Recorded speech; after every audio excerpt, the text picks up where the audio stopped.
할렐루야. 오랜만에 뵙습니다. 여러분 다시 한번 인사할까요? 옆에 뒤에 계신 분 사랑합니다. 축복합니다. 잘 오셨습니다.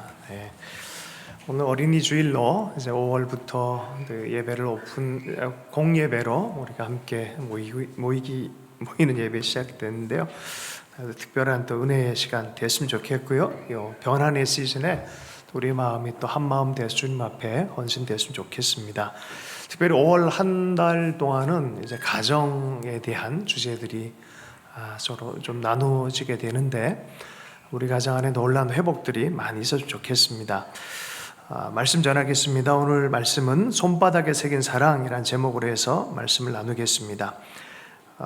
이사야서 49장 16절에 내가 너를 내 손바닥에 새겼고 너의 성벽이 항상 내 앞에 있나니, 그 다음엔 어떻게 될까요?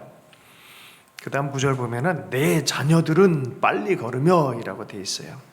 하나님 우리를 축복하실 때 특징 중에 하나가 자녀들에 대한 복입니다.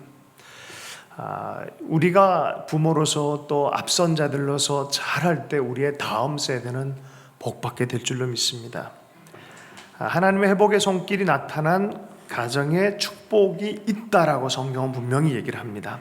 지난 시간 이사야서 58장에서도 우리의 신앙이 외형이 아니라 내면적으로 하나님 앞에 성실하게 말씀대로 살아간다면 자녀들이 복받게 될 것이다 라고 말하고 있어요. 물된 동산과 같은 축복을 받게 되어질 것이다 라고 말합니다. 조금 더 이 리콜을 시켜서 회고해서 한번 생각해 보면요, 이런 얘기가 있어요. 두 가지 얘기했어요. 금식과 안식일에 대한 얘기를 했어요. 금식을 하는데 외형만 할 것이 아니라 자유케 해주는 삶을 살면서, 억압이 아니라 자유케 해주는, 누군가를 자유케 해주는 그 삶을 살면서 다투거나 자기 이익을 위한 자기 집중적인 이기적인 삶이 아니라 하나님 마음을 닮은 그 자유케 하는 삶으로 줄인 자에게 나눠주고 헐벗은 자에게 입히고 정말 헤세드, 하나님의 사랑을 추구하고 사랑하는 그 마음으로 산다면 하나님이 너의 삶을 물된 동산과 같이 하시겠다란 말합니다. 분명히 약속에 말씀하셨어요. 그렇게 하시겠다고. 그래서 우리가 꼭 제해야 될 게 있다. 그것도 하면서 두 가지의 또 방향으로 가면 안 돼요. 제해야 될 게 있다. 선한 것도 하면서 기뻐하지 않는 것도 같이 하면 이게 말이 안 된다. 하나님 안 들으신다는 거예요. 제해야 될 게 있다라고 얘기를 했어요. 멍해를 씌우는 것, 억압하고 멍해를 씌우는 것, 또 남 탓하고 손가락질하고 희생양 만들어서 불링하고 너 때문이야 라고 탓대고 하는 이런 것들을 다 버려라는 거예요. 그리고 그러한 삶의 태도에서 나오는 허망한 말들, 거짓말들, 요새 어그로 끌기 위해서 페이크 뉴스도 많이 있잖아요. 그런 식으로 하면 사회가 불안정해지고 망하게 된다는 거예요. 그렇게 하면 안 된다. 그러한 것들을 제해라. 그러면 반드시 너희를 축복하겠다라 말합니다. 빛 가운데 나오게 할 것이고 치유할 것이고 너의 삶은 물된 동산과 같을 것이다. 그 다음 구절이 뭐냐면 너와 내 자손은 이라는 자손에 대한 축복을 말하고 있어요. 황폐한 데를 다시 세울 것이고 보수하는 자가 될 것이다. 하나님의 복은요, 제너레이션 투 제너레이션, 세대와 세대를 거쳐서 흘러가는 것이 하나님의 복이에요. 옆 사람은 이러한 복이 있길 축복합니다. 네, 이러한 복이 있길 축복합니다. 하나님 이걸 너무 세대와 세대는 이런 복으로 가득 채워지길 원하세요. 안식일도 마찬가지예요. 내 기쁨, 나의 일로 충만한 것이 아니라 하나님을 기쁨으로 삼고 하나님의 얼굴을 즐겁게 구하고 하나님 안에서 정말 존귀한 날로 생각하고 하나님 안에 머물 줄 안다면 그것이 너에게 엄청난 큰 조건이 된다는 거예요. 옛날부터 초대교회는요, 주중에 가정에서 모였고 우리 안식일, 이 주일에는 어떻게 모였습니까? 함께 모였어요. 두 개의 모임이 있어요. 작은 가정 모임이 있고 또 전체가 모이는 대예배가 있어요. 이렇게 하면서 순간순간마다 하나님 얼굴 구할 때 특별히 하나님의 날이라고 일컫는 이 날에 하나님 앞에 와서 기쁨을 취하길 원해요. 바로 그럴 때 삶의 에너지, 능력, 축복, 서로 형제간에 연합해서 기쁨으로 함께 여호와의 산에 올라 함께 예배하고 기도할 때 하나님이 그 머리부터 발끝까지 복을 주시겠다 말씀하셨어요. 아론의 축복이 흘러가게 하여 너의 삶 전체를 축복하시겠다 말씀하세요. 계속해서 그 안식일 얘기해 보면 58장 14절에 이렇게 말씀했어요. 너를 땅의 높은 곳에 올리고 내 조상 야곱의 기업으로 기를 것이다. 무슨 소리입니까? 하나님의 스토리, 하나님의 구원 스토리의 반열 위에 너희 가정을 세워서 계속해서 인도할 것이다 라고 말하는 거예요. 어떤 사람이 잘 된다 그랬습니까? 능력보다 더 뛰어난 건 페이버를 얻은 가문이라 그랬어요. 하나님의 페이버가 임하는 거예요. 하나님의 은총이 임하면 이런 일들이 일어난다는 거예요. 조건이 있어요. 말씀대로 살아야 돼요. 말씀대로, 하나님의 뜻대로. 시편 127편 3절의 말씀입니다. 여호와의 기업의 축복을 받은 인생에 대해 이렇게 표현해요. 보라, 자식들은 여호와의 기업이요 태의 열매는 그의 상급이니라. 아무 자식이나 그렇게 되는 건 아니에요. 하나님의 말씀에 기반된 삶을 살고 그분에게 페이버를 얻은 언약의 가정은 보라, 자식들은 여호와의 기업이요 그 자식을 통해서 하나님께서 하실 일이 있다라는 거예요. 하나님은 위대한 일들을 행하시길 원한다는 거예요. 하나님이 상급으로 주길 원한다는 거예요. 여러분, 우리의 자녀들 세대에 그런 꿈을 꾸길 축복합니다. 우리 아이들 이렇게 볼 때마다 18명이에요. 볼 때마다 그런 꿈을 꿔주면 좋겠어요. 축복해주고, 하나님 이 아이를 이 나라에 귀한 인재로 써주십시오. 열방을 위해 써주십시오. 이런 마음으로 축복하면 좋겠습니다. 아이들이 자랄 때 가정과 교회와 또 학교와 이런 걸 통해서 사회와 가정을 거쳐요. 근데 인간 자체가 영육혼으로 구성되어 있잖아요. 그러다 보니까 많은 사람들이 혼적인 영역에만 막 애를 쓰는데 성경은 가장 먼저 영적인 부분을 먼저 세우라라고 말해요. 그래서 말씀의 교육, 하나님과의 관계부터 아주 잘 만들어줄 필요가 있다. 그것이 가정과 교회가 해야 될 일이다라고 말합니다. 오늘 본문의 말씀에 보면 손바닥에 뭐를 새겼다고 말합니까? 손바닥에 너의 이름을 새겼다가 아니에요. 너를 새겼다는 소리. 우리식으로 하면 뭡니까? 나의 핸드폰 대문에 너를 대문 사진으로 넣었다. 뭐 이런 거. 여러분의 대문 사진은 뭡니까? 하나님의 핸드폰의 대문 사진에 나를 넣었다는 거야. 볼 때마다 생각하며 볼 때마다 존귀하게 생각하는 사랑의 대상으로 하나님이 새겨 놓았다는, 이걸 누가 가르쳐 주겠어요? 도대체 누가 가르쳐 주겠어요? 여러분, 부모가 이걸 가르쳐 줘야 돼요. 교회가 이걸 가르쳐 줘야 돼요. 이런 영적인 진리에 대해서 가르쳐 주지 않으면, 이게 머리가 굵고 난 다음에 하나님 널 사랑해 그러면 이걸 종교적인 수사로 알고 있어요. 생각을 안 해요. 뭐 하는 얘기겠지. 그러니까 말씀이 힘이 없어지는 것처럼 보입니다. 실상은 말씀에 힘이 없는 게 아니라 그들의 믿음에 힘이 없는 거예요. 에베소의 말씀에 보면 너희 마음 눈을 밝혀서 하나님의 사랑을 알았으면 좋겠다라고 사도 바울이 이야기합니다. 어떻게 하면 하나님이 우리를 사랑한다라는 걸 어릴 때부터 가르칠 수 있겠습니까? 그 첫 번째는요, 말씀의 교육에 철저해야 돼요. 말씀을 암송시키고 가르치고 대하고 보여주고. 따라서 하겠습니다. 하나님이 너를 아시고 하나님이 나를 알고 사랑하신다는 걸 어떻게 알 수 있겠습니까? 우리의 삶에서 말씀을 통해서입니다. 말씀에서 말씀을 대하면 하나님이 이렇게 사랑하시는구나 라는 것을 이해하기 시작하는 것입니다. 처음에는 잘 안 될 수도 있어요. 아주 유명한 목사님, 이찬수 목사님 분이 그랬다고 그러더라. 아버지가 새벽이면 깨운대요. 잠 많은 청소년 시절에도 막 깨우니까 너무 힘들었대요. 근데 또 이 아버님이 목사님이신지라 한번 기도를 하면 굉장히 오랫동안 기도하신대요. 창세기부터 시작해서 성경 끝까지 다 나가고 맨 마지막에 항상 기도하는 요셉 같은 인생이 되게 해달라고 하는. 그래서 요셉을 제일 좋아했대요. 왜냐하면 기도가 끝나니까. 그래서 요셉에 대해서 하여튼 지겨울 정도로 아침마다 그렇게 그냥 힘들어 죽겠는데 아버지 기도가 기니까 기도하는 도중에 잠들고 막 이런 일도 다반사했다는. 그런데 그러한 본과 그 말씀을 대하는 걸 줬기 때문에 자기 삶이 하나님에 대한 사랑이 생긴 것에 대해서 얘기를 하는 거예요. 여러분, 아이들에게는요 그걸 가르쳐야 돼요.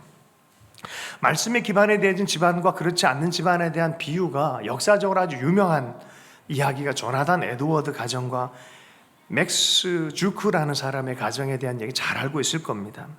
제가 이거를 도대체 이게 원문이 어딨나 찾아봤다가 숫자가 다 틀려가지고 이건 숫자는 신뢰할 만하지 못하지만 이 이야기는 사실이구나 해서 한 이야기만 제가 가지고 와서 얘기를 좀 나누겠습니다. 맥스 주크라는 가정에 천여 명 이상의 가족 이야기를 그 후대까지 다 추적을 해가지고 조나단 에드워드와 동시대에 같은 이 삶을 살았던 사람이에요. 근데 맥스 주크의 가정은 수많은 사람들의 교도소, 장기 복역자, 거지, 또 매춘부, 삶이 그냥 절반 이상이 고통스럽게 삶이 끝나는 반면에 사회적인 국가적인 많은 불의를 행하고 손해를 가하는 그런 삶을 사는 반면에 조나단 에드워즈 가정은 놀라울 정도로 이 가게가 축복을 받아요. 여러분 조나단 에드워드라는 사람의 책을 읽어보면 아시겠지만 그냥 뭐 이렇게 멋지게 훌륭하게 이런 게 아니야. 하나님을 향한 엄청난 열정과 사랑이 있었어요. 그 말씀에 대한 열정이 대단했습니다. 그냥 폼재는 귀족 스타일이 아니에요. 인생 끝까지 하나님의 말씀을 가지고 어떻게 하면 복음을 전할까라고 해서 이분의 사위가 누구냐면 데이빗 브레이너드라는 사람이에요. 인디안 선교를 했던 굉장합니다. 데이빗 브레이너드의 일기라는 책을 이 장인되는 조나단 에드워드가 편역을 해서 출판을 했어요. 그 책들을 읽어보세요. 이건 진짜 경건한 삶이 뭔지를 보여줘요. 매 순간마다 하나님의 말씀을 따라 최선을 다한 삶이었어요. 이 가정에 하나님이 축복하신 것을 보면요, 300명 이상의 목사, 선교사가 나왔고 65명의 교수가 나왔고 10여 명 이상의 총장이 나왔고 60여 명 이상의 저술가가 나왔고 3명의 하원의원, 1명의 부통령. 아니 같은 시대, 같은 동시대, 같은 젊은이로 삶을 살았는데 한 사람은 말씀의 사람으로 살았고 이런 열매가 나왔고요, 한쪽은 이렇게 간 거예요. 누구 한 명이라도 말씀에 바르게 서가지고 삶을 개혁했더라면 맥스 주크의 가정도 분명히 달라졌을 거예요. 그러나 그렇게 하기에는 너무나 가정 문화나 말씀이 들어올 틈이 없었기 때문에 아마 이러지 않았을까 생각합니다. 성경을 기반한 삶의 방향은요, 약속이 있는 말씀입니다. 성경은 약속이 있습니다. 아멘. 할렐루야. 예. 미국 교회는 이런 스토리가 많아요. 두 청년 두 사람이 도박을 즐기러 가다가 교회 옆을 지나게 됐다고 합니다. 네온사인에 설교 제목이 붙었는데 죄의 값은 사망이다, 뭐 이런 게 이렇게 붙어 있더래요. 그래서 그 제목, 목사님이 그날 저녁에 설교하는 것을 보고 한 젊은이는 아이고 나는 교회 가야겠다 하고 교회를 들어갔고, 한 젊은이는 무슨 미신 같은 소리, 정신없는 소리 하지 말라 하면서 그냥 원래 자기 하는 길로 도박장으로 갔습니다. 그래서 그 사람은 30년 이후에 이 감방에서 교회에 들어간 청년을 보게 된 거예요. 그 사람의 이름은 미국 21대 대통령인 클리블랜드 대통령이었어요. 24대 대통령도 돼요. 이게 너무 극단적인 비유지만 사실이니까 어떻게 이 한 선택이 이렇게 갈라버렸을까? 말씀을 붙들고 살기로 결정하고 하나님의 말씀을 듣기로 결정했던, 아니 분명히 이 젊은이는 같은 길을 걸어왔고 같은 문화를 형성했고 같은 습관이 있었는데 한 사람은 인생이 완전히 달라져 버리는 거예요. 여러분의 30년 뒤에 말씀의 인생이 됐다면 하나님도 여러분에게 열매를 주실 줄로 믿습니다. 이게 성경의 약속이에요. 성경 그 약속대로 너희들에게 열매를 맺겠다라고 말씀하고 있습니다. 그것에서 처음이 어떻게 된다고요? 하나님이 너를 아신다. 이것으로부터 시작하는 거예요. 이게 나의 하나님이구나. 나의 하나님이 내 삶과 연결되어진 하나님이구나. 오늘 제목 내 이름 아시죠? 내 이름 아시죠? 여러분 제가 자주 이제 예화를 때 쓰는 거죠. 가수 타미 워커가 필리핀 선교 갔는데 고아원에서 꼬마 아이가 자꾸 와서 내 이름 아세요? 내 이름 아세요? 자꾸 따라 붙는 거예요. 그럼 내가 너 알지? 그 이름 불러주니까 너무 좋아해, 너무 좋아하니까 그 저녁에 방에 들어와서 가만히 생각하니까 이름을 알아준다는 그것 때문에 이 아이가 밝게 빛나는 거예요. 근데 하나님이 우리의 이름을 알고 있고 우리를 알고 있다는 그 사실 때문에 자기 영혼도 기쁨에 충만해져요. 이게 막 비유처럼 온다는 거예요. 그래서 만든 노래가 내 이름 아시죠? 타미 워커의 세계적인 노래가 됐어요. 여러분, 예수 그리스도께서 세례를 받으시고 요단 강가에서 올라오실 때 하나님이 말씀을 하세요. 성령을 통해서 뭐라고 하셨습니까? 이건 평생 들어야 될 음성이에요. 이는 내 사랑하는 자요, 내 기뻐하는 자다. 이 음성은 예수님께만 해당되지 않고 우리 한 사람 한 사람과 우리 자녀들에게 들려줘야 될 음성인 줄로 믿습니다. 하나님 너를 사랑하시고 너를 기뻐하신다. 여기로부터 시작하는 거예요. 신앙생활은 여기서부터 시작하는 거예요. 옆 사람이 하나님 당신을 기뻐하시고 하나님 당신 사랑하십니다. 좀 이렇게 축복하십시다.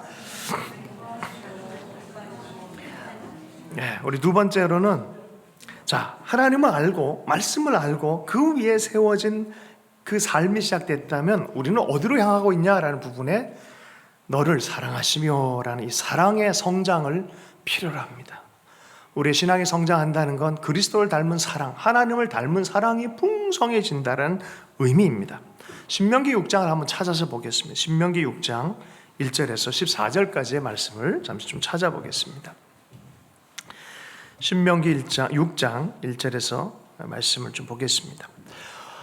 다소 길지만 함께 좀 읽어봤으면 좋겠어요. 함께 읽겠습니다. 시작. 이는 곧 너희의 하나님 여호와께서 너희에게 가르치라고 명하신 명령과 규례와 법도라. 너희가 건너가서 차지할 땅에서 행할 것이니 곧 너와 내 아들과 내 손자들이 평생에 내 하나님 여호와를 경외하며 내가 너에게 명한 그 모든 규례와 명령을 지키게 하기 위한 것이며 또 내 나를 장구하게 하기 위한 것이라. 이스라엘아, 듣고 삼가 그것을 행하라. 그리하면 내가 복을 받고 내 조상들의 하나님 여호와께서 내게 허락하심 같이 젖과 꿀이 흐르는 땅에서 내가 크게 번성하리라. 이스라엘아, 들으라. 우리 하나님 여호와는 오직 유일한 여호와이시니 너는 마음을 다하고 뜻을 다하고 힘을 다하여 내 하나님 여호와를 사랑하라. 오늘 내가 내게 명하는 이 말씀을 너는 마음에 듣고 내 자녀들에게 부지런히 가르치며 집에 앉았을 때든지 길에 갈 때든지 누워 있을 때든지 일어날 때든지 이 말씀을 강론할 것이며 너는 또 그것을 내 손목에 메어 기호를 삼으며 내 미간에 붙여 표로 삼고 또 내 문설주와 바깥문에 기록할지니라. 아멘. 여러분, 하나님을 경외하기 위해서 이 말씀을 가르치라 했는데 어떻게 하나님을 마음과 뜻과 힘을 다해서 사랑하면서 이 말씀의 뜻을 따르게 가르치라는 거예요. 그렇게 된다면 정말 복받을 거야. 너희들 장수할 거고 너 들어간 땅에서 잘 될 거다. 사람들이 자꾸 이게 풍수지리 보면서 여러 가지 삶의 이 환경이 어떻고 저떻고 하는데 말씀에 내가 반응하는지는 생각을 안 해요. 내가 말씀에 반응하면 환경은 변하게 돼 있어요. 환경을 치고 나가기 시작한단 말이에요. 그런데 얘가 어떻대 저떻대 하면서 막 눌려. 아니요, 말씀 안에 반응하면 하나님이 복을 주신다. 너희들 열심히 부지런히 말씀을 가르쳐라라고 말합니다. 그 말씀의 중심에 뭐가 있어요? 하나님 사랑과 사람 사랑이 있어요. 하나님을 사랑하는 법을 가르치고 사람을 사랑하는 법을 꼭 배우라는 거예요. 십계명에 보면 한쪽은 하나님 사랑이에요. 한쪽은 사람 사랑이에요. 도둑질하지 마라, 간음하지 마라, 그죠? 살인하지 마라, 투기하지 말아라, 너에게 주신 분복에 대해서 감사할 줄 알아라. 그거를 잘 지키면은 우리 안에 하나님을 사랑하고 사람을 사랑하는 성품이 잘 길들여지는 거예요. 그러면 너희도 잘 될 것이다 라고 말합니다. 우리 아이들이 이렇게 강건해지도록 바르게 가르치는 연습을 해야 될 줄로 믿습니다. 특별히 사랑에 풍성하게 돼서 자라나는 아이들이 됐으면 좋겠어요. 아이들이 그냥 자라나진 않더라고요. 봐야 돼요. 누군가로부터 받아야 돼요. 그러니까 부모들이 이러한 역할을 하도록 부름받았고 선생님들이 이런 일 하도록 부름받았어요. 김관성 목사님이라고 본질이 이긴다라는 책을 쓰신 목사님이 계세요. 근데 이분이 집안이 참 어려웠어요.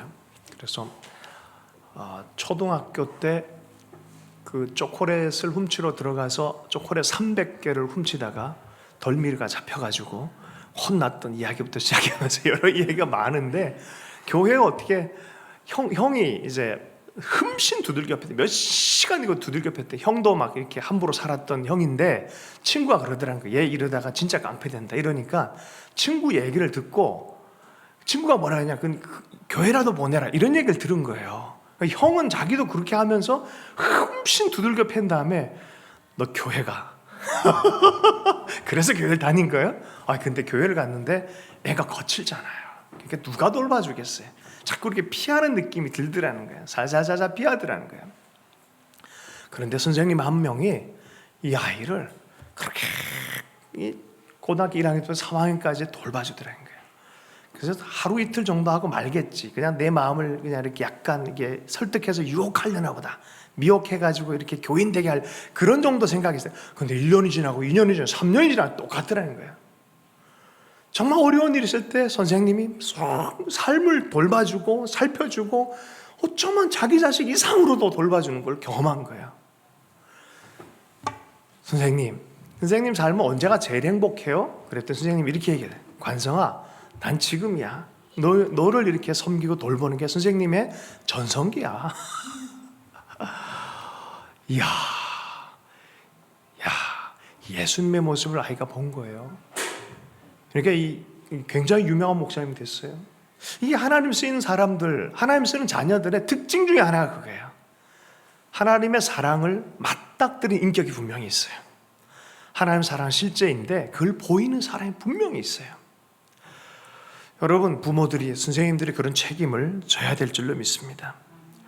애들한테 대박만 기다리게 하는 그런 인생 만들면 안 돼요. 이 사랑의 인격이 풍성해져서 스스로가 대박을 만들어가는 그런 사랑의 인격이 되도록 자꾸 보여주고 세워주고 격려해 줄 필요가 있습니다. 저도 고3 때 선생님이 참 그랬어요. 이분은 교사 선생님이셨어요. 근데 교회 와서도 선생님 하셨어요. 네, 암병이 있으셨는데 기도하러 가셨다 놔버린 거예요. 이러니 얼마나 하나님이 뜨겁게 느껴지겠어요.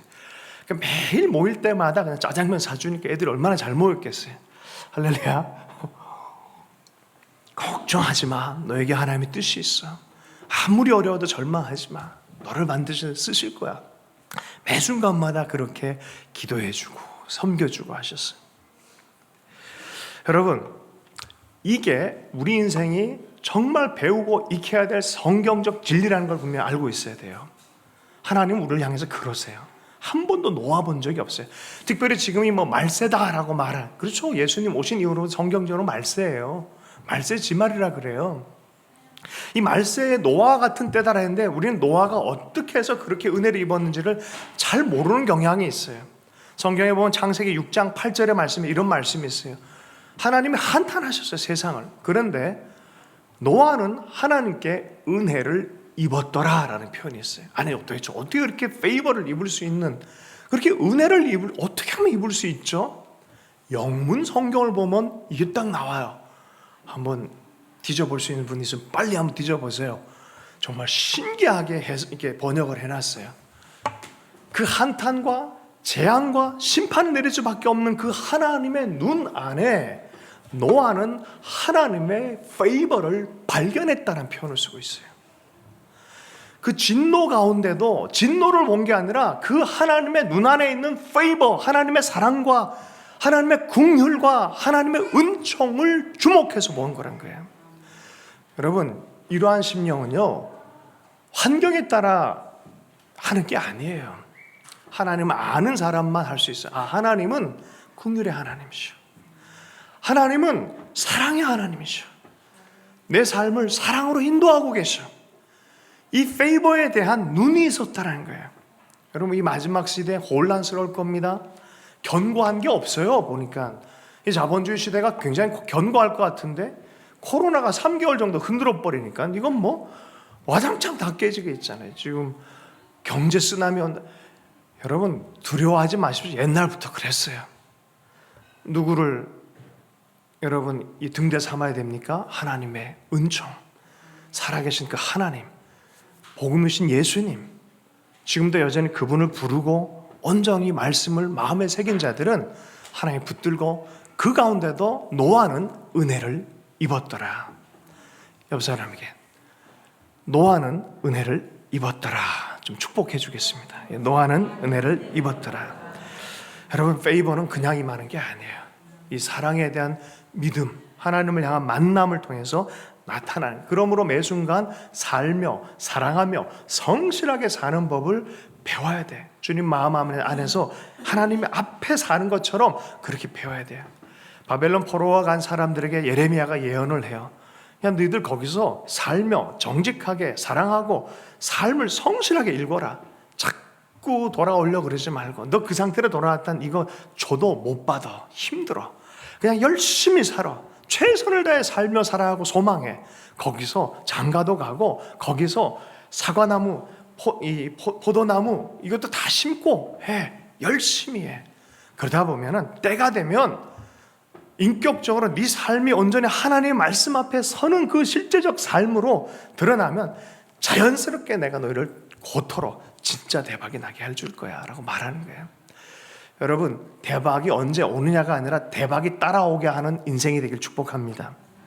오늘 그 얘기하는 거예요. 말씀의 사람 되십시오. 그러면 하나님이 세울 수밖에 없다라고 말합니다. 진정성 있게 살며 사랑하고 성경대로 사랑하는 법을 가르쳐라 라는 거예요. 요 근래 이 간호사들, 의사들이 애를 많이 썼잖아요. 그래서 KB 국민은행 갔습니다. 제가 그렇게 기억하는데 전면 광고를 이렇게 냈는데 참 은혜가 됐어요. 정호승 시인의 시와 더불어서 간호사가 이렇게 그 코로나 이게 방역 애쓰고 이렇게 땀 흘리는 모습들, 그걸 클로즈업 해가지고 시가 이렇게 있었어요. 많은 사람들이 봄을 기다리고 봄이 왜 안 오냐 하지만 이 봄길이 된 사람들이 있다라고 하는 그 정호승의 시를 이렇게 올려놨더라고요. 한번 읽어드리겠습니다. 봄길, 정호승 시인. 길이 끝나는 곳에서도 길이 있다. 길이 끝나는 곳에서도 길이 되는 사람이 있다. 스스로 봄길이 되어 끝없이 걸어가는 사람이 있다. 강물은 흐르다가 멈추고 새들은 날아가 돌아오지 않고 하늘과 땅 사이의 모든 꽃잎은 흩어져도 보라, 사랑이 끝난 곳에서도 사랑으로 남아있는 사람이 있다. 스스로 사랑이 되어 한없이 봄길을 걸어가는 사람이 있다. 시간적 환경에 구애받지 않고 이미 이렇게 사는 사람들은 이미 봄길을 만들고 살아가는 사람들인 줄로 믿습니다. 여러분, 하나님의 사랑은 깊어져야 돼요. 깊어져야 돼요. 환경 때문에 휘둘러서는 안 돼요. 그렇게 살아갈 줄 알아야 돼요. 어느 환경에 있든지 하나님의 사랑 안에서 깊어지고 길을 만들어내는 존재 자체가 이미 봄길인 사람들, 그렇게 살게 되면요, 하나님이 때가 되면 파송하십니다. 때가 되면 주님께서 하라고 하시는 것들, 임무를 받게 되는 삶을 또 살게 되십니다. 옆 사람에게 세 번째로 어떻게 해요? 너를 보내신다. 한번 좀 얘기해 보십시다. 너를 보내시는, 너를 보내신다. 이걸 가르쳐 줘야 돼요. 하나님이 아신다. 하나님의 사랑을 배워라. 그 다음 어떻게 해요? 너를 보내신다는 걸 가르쳐야 돼요. 하나님이 보내신다. 사명을 주신다는 걸 가르쳐야 돼요. 하나님을 경외하는 것을 배우는 거요, 쉽지 않습니다. 일생 전체를 걸려서 걸리는 시간일 수도 있어요. 하나님을 경외한다는 것은 나 홀로 자행자재해서 사는 게 아니라, 내 욕심대로 사는 게 아니라, 혹은 타인의 시선 때문에 사는 것도 아니라, 타인의 시선이 좋을 때는 연기해야 되고요, 타인의 시선이 나쁠 때는 눌려서 사는 거예요. 근데 그렇게 사는 게 아니라는 거예요. 타인의 시선으로도 내 욕구대로도 사는 게 아니라 하나님의 소명을 따라 사는 법, 너의 너됨으로 사는 법을 준비하라는 거예요. 여러분, 자녀들이 부모들의 것입니까? 할렐루야. 아니죠. 부부가 상대방의 것입니까? 아니죠. 그죠? 근데 많은 사람 착각해요. 자기 것이라 생각해요. 그렇게 살면 안 된다는 거예요. 하나님이 내 주인이다. 아멘? 할렐루야. 격하게 반응한 몇 커플이 보였습니다. 하나님이 주인이세요. 하나님의 바운더리를 지켜야 돼요. 땅과 바다가 바운더리가 있는 것처럼 바운더리를 지켜야 돼요. 하나님이 최종 주권자인 것을 여러분 받아들이고 또 그렇게 대할 줄 알아야 돼요. 아이들이 어릴 땐 욕심을 많이 부려요. 자녀들이 많은 집안에서 보면은, 특별히 먹을 때 보면 티나요. 막 빨리 먹는 사람들 보면은 자녀들이 많은, 경쟁할 형제들이 많은 그런 집안의 경우가 많아요. 그래서 우리 어머님은 항상 먹을 때 귤 박스 사오면은 딱 먼저 딱 등분을 시켜요. 내 것. 안 싸우게 하려고.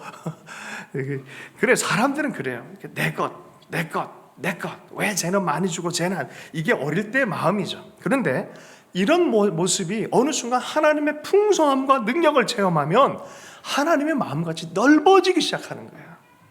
넓어지기 시작하는 거예요. 할렐루야.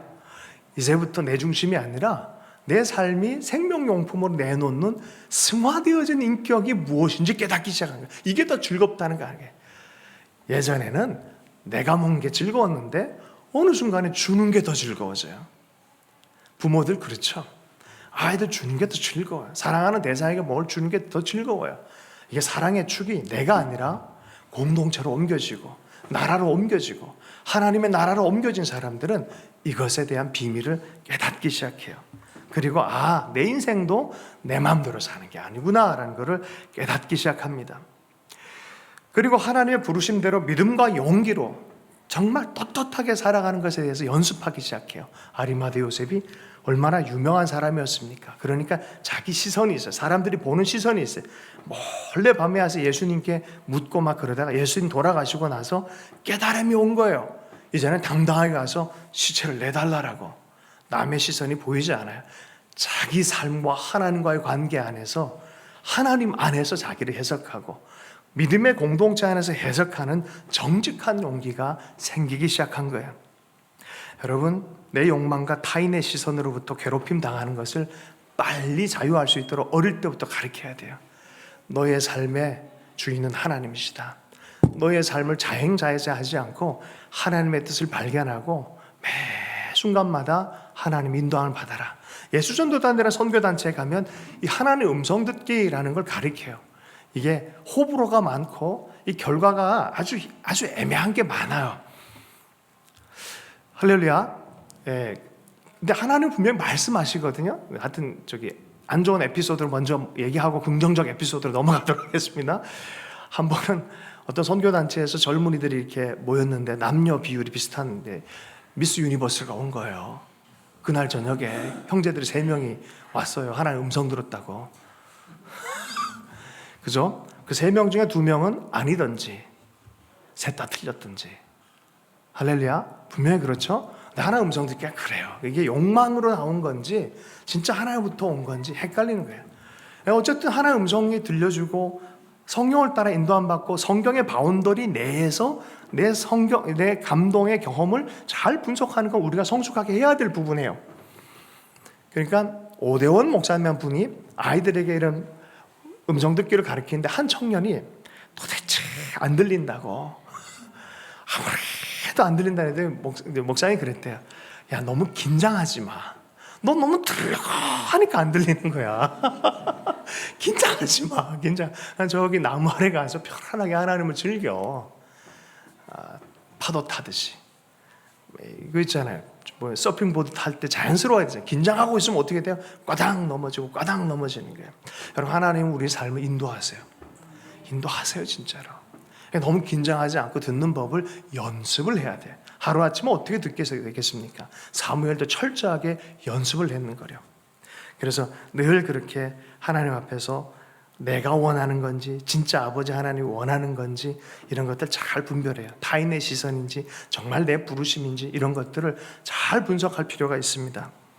요새 유명한 교수님이 있어요. 코로나 시즌 때문에 아주대 김경일 교수님의 심리학 교수님이세요.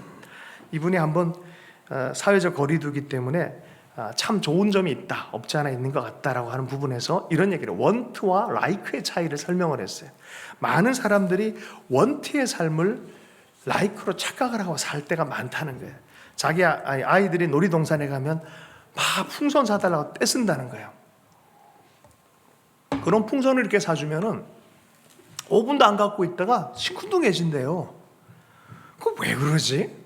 그렇게 떼쓰던 애가 봤더니 남들이 풍선을 다 가지고 있는데 자기만 없으니까 달라고 그랬던 거야. 원함이 생겼어. 원함이. 그런 원함이 있어. 근데 사실은 걔가 풍선을 그렇게 좋아하는 애는 아니야. 할렐루야. 많은 애들이 로봇을 좋아하니까 그 로봇을 사달래. 저도 몇 번 당해봤어요. 애들한테 사줘봤는데 유효 기간이 한 몇십 분 정도, 하루 뭐 이제 끝. 애들이 가지고 노니까 진짜 내가 좋아해서 가진 게 아니야. 남들이 저렇게 하는데 나가 없으니까 남들의 시선 때문에 이렇게 한다는 거죠. 요새 사회적 거리두기 때문에 사람들이 하고 있는 일이 있다는 거예요. 뭐라 하고 있냐면은 그게 그렇게 재밌대요. 한번 해보세요. 여러분도 좋아하는 게 생겼다는데, 설탕을 가지고 한 1000번 이렇게 씹으면 이게 뭐라 그러죠? 달고나. 여러분, 이 달고나가 도대체 뭡니까 이게? 근데 이거로 사회적 거리두기로 혼자 있다 보니까 이게 즐거운 거야. 계속 돌리고 있는 거. 설탕해가지고 달고나에서 커피에 태워서 먹고 있는 거. 이게 즐거운 거예요, 여러분. 아니 그게 너무 재밌는 거죠. 여러분, 인생이 칼융이 그런 얘기를 했어요. 아무리 위대한 일이 의미가 없고 재미가 없다면 그게 뭔 의미가 있냐는 거예요. 그러나 아무리 사소한 것이라도 내게 의미가 있고 내게 삶에 기쁨을 주는 것이야. 그게 진짜다라는 거예요. 그렇잖아요. 지금 뭘 위대하고 준데 나한테 아무 의미 없는 거, 고통만 되는 거잖아요. 소명은요, 이런 거예요. 사람들에게 어떻게 보지 상관없지만 하나님이 기뻐하고 내 영혼이 들뜨게 되는 거예요. 하나님의 소명은 그래요. 하나님이 기뻐하고 내 영혼이 살아나는 거예요. 그 길을 가도록 하나님께서 인도하고 계시다는 거예요. 비교를 통해서 그냥 사람들 안에 있는, 그냥 내 안에 있는 나만 생각하는 욕망을 통해서 정하는 게 아니라 하나님의 의미, 소명을 따라 살아가는 것을 가르쳐줘야 돼요. 가르쳐줘야 돼요. 어릴 때부터 배운 아이들은요, 달라요. 이게 속도가 달라요. 커가는 영적 속도가 다르고 그 인격의 고매함의 속도가 달라요. 그걸 꼭 가르치기를 우리가 소원합니다. 이렇게 되면요, 점점점 나로부터 시선이 하나님께로 가고 어느 순간 나도 모르게 다시 사라지고 원망이 사라지고 어떤 일이 벌어집니까? 아까 얘기했던 복의 조건들이 갖춰지기 시작하는 거예요. 그다음 어느 순간에 내 삶 전체가 누군가를 향해서 블레싱하는 하나님의 보냄받은 인생으로 발견되기 시작합니다. 여러분, 이 경외함으로 하나님 앞에 계속 만들어져가는 인생, 순간순간마다 순종할 때 여러분 나오는 것이에요. 이것을 온전히 통과한 사람이 아브라함과 이삭이에요. 아브라함이 모리아를, 이삭을 데리고 번제드리러 가잖아요. 이렇게 순종해서 가는 거예요. 이해가 안 가요. 나 생각하면 이건 아닌데 가는 거야. 근데 이게 놀라운 거는 이삭의 아버지로서 가는 그 순간이 순종하고 났더니 내려올 때는 열방의 아버지가 돼서 내려오는 거예요. 하나님은 나를 죽이려고 내려놓으라는 게 아니에요. 하나님이 쓰시려고 내려놓으라 할 때가 있어요. 이삭도 마찬가지로 자기 생명을 내려놨어요. 아버지 때문에. 하나님 아버지의 뜻과 아버지 때문에 순종함으로 가는 거예요. 그 뒤에 보세요. 이삭의 삶이 어떻게 되나. 성경 약속 말씀 그대로 100배의 축복이 나오는 거예요. 100배의 축복. 그냥 소리 소문 없이, 그냥 아무 이유 없이 주어지는 게 아니에요. 하나님의 약속의 말씀대로 순종하는 법을 배우고 그의 인격이 믿음의 고매함이 생길 때 주님이 주시는 것들이죠. 여러분, 하나님께 내어드린 것이 축복인 줄로 믿습니다. 애들이요, 그래요. 막 그림 그리다 안 되면 막 뒤집어져요. 그럼 옆에 그려달라 그래요.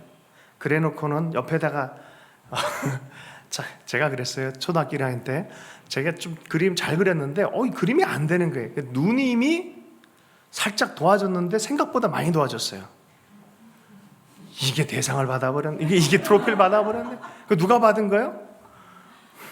할렐루야. 제가 받은 거예요. 내가 막 그리려 하는 게 명품 같죠? 아니에요. 하나님 개입해 주셔야 돼요. 하나님이 개입해 주심의 명품이 되는 거예요. 하나님이 그리고자 하는 것들 이렇게 동역해서 내 삶을 향해서 그리고자 하는 것들을 동역해서 쓰고자 하는 것들 동역해서 가보십시오. 하나님이 역사를 하신다니까요. 그러나 여러분, 사람의 시선, 내 안에 갇혀진 욕망에 갇히면 안 돼요. 절대 그러면 안 돼요. 그래서 늘 주님 앞에 열린 마음으로 가길 축복합니다. 방지일 목사님 얘기를 좀 하겠습니다. 이분은 참 그냥 어떻게 우연하게, 제가 2011년 11월 11일 장충체육관에 3,000명의 청년들 모아서 섬길 시간들이 있었어요. 그때 주 스피커가 방지일 목사님이셔서 100세 모셨어요. 쓰러질 것 같아서 저는 성경 설교하는 단상 바로 옆에 앉아 있었어요. 언제 어떻게 했지? 이 1시간 내내 주의 말씀을 전하는데 얼마나 충만하게 전하시는지, 너 어떻게 이상하게 인연이 계속돼 가지고 이분을 연구하게 되기까지 했어요. 이분 연구로 또 이렇게 논문도 쓰게 되어주고 뭐 그런 일 하다 보니까 잘 쓰는 논문은 분명히 아니에요. 일하면서 막 그런데 제가 받은 수혜가 너무 커요. 그게 뭐였냐면 1937년에 이제 미국을 공부하러 가게 됐어요. 친구분들도 대단한 분들이에요. 뭐 엄청난 분들인데 이분이 영문과 출신인지라 숭실대 영문과 그때 최고였거든요. 뭐 다 서류도 다 준비해주게 했는데 자기만 쏙 빠지게 된 거예요. 빠지게 된 이유가 뭐였냐면 아버지가 중국 선교사를 가 있는데 들어와서 자기는 상하이 쪽으로 가야 되니까 후임이 필요하다라고 했는데 교회가 누굴 선택했냐면 이 아들을 선택해버린 거예요. 자기의 삶을 살아야 되는데 이 하나님의 부르심과 교회의 부르심과 자기의 욕망 사이의 갈등이 굉장히 컸어요. 한 주일만 기도해 보겠다. 그러다가 자기 욕망이 아니라 하나님이 나를 향해서 원하는 게 무엇일까? 일주일 만에 딱 기도하고 가겠습니다 한 거예요. 가서요, 세계대전 같은 것들 참, 이게 세계 격변을 4번 경험하셨대요. 정말 쉽지 않은 삶을 살았는데 정말 이분의 삶은 매 순간마다 페이버가 임해요. 매 순간마다. 스토리를 보면 이게 어쩌면 이룰 수 있을까? 어려움이 없다 이런 소리가 아니에요. 어려움은 늘 있었어요. 그러나 그 어려움의 현장 가운데 늘 넘치는 은혜가 있었어요. 넘치는 은혜가. 야, 이게 이렇구나. 1957년도에 영등포교회에 들어오셔서 평생을 교회를 섬기셨어요. 교단 어른이 되셨어요. 그분이 하신 일은 그 누구보다 크고 위대한 일들을 하나님 하셨더라고요. 이분의 삶이 아니라 하나님께 붙들림 바 되어진 이분의 삶이에요. 우리 아이들에게 이걸 가르쳐야 돼요. 우리 스스로도 그렇게 살 줄 알아야 돼요. 하나님의 뜻에 붙들림 바 되어진, 하나님이 나를 향해서 기뻐하시는 뜻을 이루어드리기 원하는 그 뜨거운 열정의 마음이 있기를 축복합니다. 이것을 우리 아이들에게 나눠야 돼요. 말씀을 마무리하겠습니다. 하나님 손 안에 있는 우리의 삶이 되는 것은 라이프롱, 인생 전체 긴 그런 시간들입니다. 이렇게 배워가고 또 알아가고 사랑을 배우고 순종하고 경외함을 배워서 보내심을 받은 그런 삶을 살게 되어야 될 줄로 믿습니다. 이것이 하나님이 언약 있는 말씀이다라고 말씀합니다. 말씀을 마무리하면서 노래시 하나만 읽고 말씀을 마무리하겠습니다. 성경에 보면 요게베스라는 여인이 있죠. 누굽니까? 모세의 엄마예요. 요새 요게벳의 노래라는 노래가 아주 뜨고 있어요. 참 이거 들을 때마다 이게 눈물이 자꾸 나가지고 이게 참 그렇더라고요. 한번 나중에 찾아서 한번 들어보세요. 요게벳의 노래, 염평안이라는 분의 노래인데, 여기에 오늘 설교 말씀, 아이들을 향한 그 하나님의 마음이 잘 녹아져 있어요. 제가 가사를 한번 불러드리겠습니다. 작은 갈대 상자 물이 새지 않도록 역청과 나무진을 칠하네.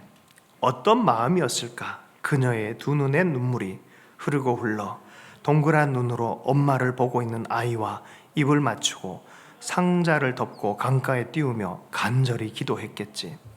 정처 없이 강물에 흔들흔들 흘러내려가는 그 상자를 보며 눈을 감아도 보이는 아이와 눈을 맞추며 주저앉아 눈물을 흘렸겠지. 바로 때문에 애들이 죽어가니까 아이들을 이제 강가에다 이제 내보내야 되는 그런 엄마의 심정을 잘 이렇게 설명하고 있는 것 같아요. 너의 삶의 참주인, 너의 참 부모이신 하나님, 그 손에 너의 삶을 맡긴다. 너의 삶의 참주인, 너를 이끄시는 주 하나님, 그 손에 너의 삶을 드린다. 어떤 마음이었을까? 그녀의 두 눈에 눈물이 흐르고 흘러 정처 없이 강물에 흔들흔들 흘러내려가는 그 상자를 보며 눈을 감아도 보이는 아이와 눈을 맞추며 주저앉아 눈물을 흘렸겠지. 너의 삶의 참주인, 너의 참 부모이신 하나님, 그 손에 너의 삶을 맡긴다.